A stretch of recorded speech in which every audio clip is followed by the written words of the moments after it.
Hi friends, welcome to Indu's Kitchen.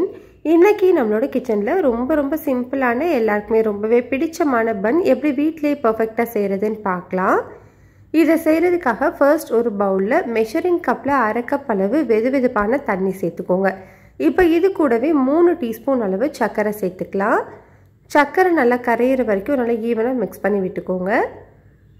இப்போ பாருங்க நமக்கு சக்கரை வந்து நல்லாவே கரைஞ்சிருச்சு. இப்போ இது கூட நம்ம இன்ஸ்டன்ட் ட்ரை ஈஸ்ட் வந்து சேர்த்துக்க போறோம். இது எல்லா சூப்பர் மார்க்கெட்லயுமே கிடைக்கும். நீங்க ஆன்லைன்ல கூட அவைலபிளா இருக்கு, வாங்கிக்கலாம். ட்ரை ஈஸ்ட் நம்ம சேர்க்கறதுக்கு முன்னாடி இந்த மாதிரி தண்ணி வெதுவெதுப்பா இருக்கான்னு சொல்லிட்டு செக் பண்ணிக்கோங்க. இப்போ ட்ரை ஈஸ்ட் 3 டீஸ்பூன் அளவு நம்ம சேர்த்துக்கலாம். ஈஸ்ட் சேர்த்து நல்லா மிக்ஸ் பண்ணிட்டு இதை ஒரு மூடி போட்டு ஒரு 10 நிமிஷம் மட்டும் வச்சுக்கோங்க. ஈஸ்ட் நல்லாவே ஆக்டிவேட் ஆயிடும். இப்போ இந்த மாதிரி ஒரு அகலமான பாத்திரம் எடுத்துக்கோங்க. அதில் மெஷரிங் கப்பில் 3 கப் அளவு மைதா சேர்த்துக்கலாம். 3 கப் மைதாவுக்கு உப்பு சேர்த்துக்கணும். தூள் உப்பு தான் சேர்த்துக்கணும். நான் இன்றைக்கி கிட்டத்தட்ட 1லேருந்து 1.5 டீஸ்பூன் அளவு உப்பு சேர்த்துருக்கேன். இது கூடவே 3 டேபிள் ஸ்பூன் அளவு உருக்குன பட்டரும் சேர்த்து நல்லா ஈவனாக மிக்ஸ் பண்ணி விட்டுக்கோங்க. பட்டர் சேர்த்து நல்லா ஈவனாக மிக்ஸ் பண்ணதுக்கு அப்புறமா நம்மளுக்கு பாருங்கள் ஈஸ்ட் வந்து நல்லாவே ஆக்டிவேட் ஆகிருக்கு பாருங்கள். இந்த மாதிரி ஆனதுக்கப்புறமா நல்லா இதை ஒரு முறை மிக்ஸ் பண்ணி விட்டுக்கோங்க. ஒரு ஸ்பூன் வச்சு நல்லா ஈவனாக மிக்ஸ் பண்ணிக்கலாம். இந்த ஈஸ்ட் ரியாக்ட் ஆகிருக்குல, இந்த தண்ணியை வந்து நம்ம இதில் சேர்த்துக்கலாம். இந்த தண்ணி சேர்த்து ஃபஸ்ட்டு நல்லா ஈவனாக மிக்ஸ் பண்ணி விட்டுக்கோங்க. அதுக்கப்புறமா இதில் கொஞ்சமாக பால் வந்து நம்ம ஆட் பண்ணி மிக்ஸ் பண்ணிக்கணும். நம்ம சேர்த்துருக்கிற மாவுக்கு கிட்டத்தட்ட ஒரு 3/4 கப்லேருந்து 1 கப் அளவு பால் வந்து தேவைப்படும். பாலை வந்து கொஞ்சமாக சேர்த்து நல்லா மிக்ஸ் பண்ணிக்கோங்க. பால் சேர்த்து நம்ம மிக்ஸ் பண்ணோம் அப்படின்னா நம்மளுக்கு பன் வந்து இன்னமுமே நல்லா சாஃப்டாக டேஸ்ட்டாக கிடைக்கும். இப்போ பாருங்கள் இந்த அளவுக்கு நல்லா சாஃப்டாக பிசைஞ்சதுக்கு அப்புறமா இந்த மாதிரி வீடியோவில் காமிச்சிருக்கிறது மாதிரி மாவை இழுத்து ஒரு 10 நிமிஷத்துக்கு பிசைஞ்சுக்கணும். இந்த மாதிரி பிசையும் போது தான் நம்மளுக்கு பன் வந்து நல்லா சாஃப்டாக கிடைக்கும். நல்லா பிசைஞ்சதுக்கப்புறம் இந்த மாதிரி அடியில் கொடுத்து நல்லா டக் பண்ணி விட்டுக்கோங்க. இந்த மாதிரி பண்ணோம் அப்படின்னா நம்மளுக்கு பன் வந்து நல்லா சாஃப்டாக கிடைக்கும், கிராக்ஸ் வராமல் இருக்கும்.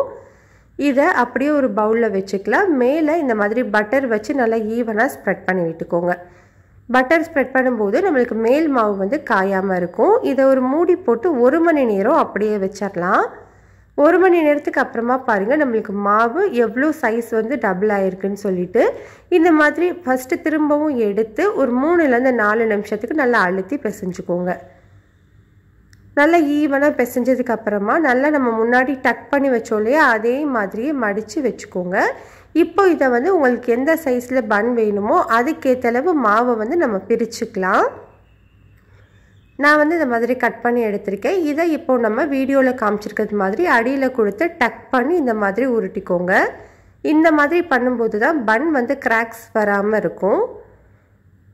இப்போ இதே மாதிரி நம்ம எல்லாத்தையுமே செஞ்சு எடுத்துக்கலாம். நான் இன்றைக்கி பன் பேக் பண்ணுறதுக்காக 8 இன்ச் ட்ரே எடுத்திருக்கேன். இதில் வந்து நம்ம உள்ள பட்டர் ஷீட் போட்டு வச்சுக்கலாம். இப்போ நம்ம ரெடி பண்ணியிருக்கிற இந்த உருண்டைகள் எல்லாத்தையுமே இந்த மாதிரி கொஞ்சம் டிஸ்டன்ஸ் விட்டு அடுக்கிக்கோங்க. இதை அப்படியே ஒரு 1/2 மணி நேரம் வச்சுக்கலாம். 1/2 மணி நேரத்துக்கு அப்புறமா பாருங்கள் சைஸ் வந்து நல்லாவே டபுள் ஆகிருக்கு. இப்போ நம்ம பால் இருக்கு இல்லையா, பாலை இந்த மாதிரி கொஞ்சமாக மேலே வந்து ப்ரஷ் பண்ணி விட்டுக்கோங்க. இப்படி பண்ணும்போது தான் நம்மளுக்கு பன்னோட கலர் வந்து கரெக்டாக கிடைக்கும். பால் எல்லா இடத்துலையுமே நல்லா ப்ரஷ் பண்ணதுக்கப்புறமா ஓடிஜியில் 180 டிகிரி செல்சியஸ்க்கு 20 மினிட்ஸ் நீங்கள் பேக் பண்ணி எடுத்தீங்கன்னா பர்ஃபெக்டாக வந்துடும். நீங்கள் குக்கர்லேயோ கடாயிலையோ செய்கிறீங்கன்னா 20 to 25 மினிட்ஸ் வந்து பேக் பண்ணி எடுத்துக்கோங்க.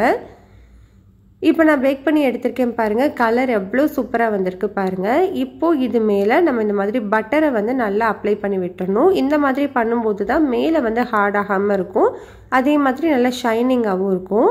இது கம்ப்ளீட்டாக ஆறட்டும். ஆறினதுக்கப்புறமா நம்ம எடுத்துக்கலாம். இந்த பன் நீங்கள் யூஸ் பண்ணி பாவ் பாஜி ரெடி பண்ணிக்கலாம், பர்கர் ரெடி பண்ணிக்கலாம், இல்லை பிளைனாக டோஸ்ட் பண்ணி சாப்பிட்றதுக்குமே அவ்வளோ சூப்பராக இருக்கும். கட்டாயம் இந்த பன்னை ட்ரை பண்ணி பாருங்கள். ரெசிபி உங்களுக்கு பிடிச்சிருந்ததுன்னா லைக், ஷேர், சப்ஸ்கிரைப் பண்ணிக்கோங்க. கூடவே பெல் பட்டனையும் கிளிக் பண்ணிவிட்டு ஆளுங்கிற பட்டனையும் கிளிக் பண்ணிக்கோங்க.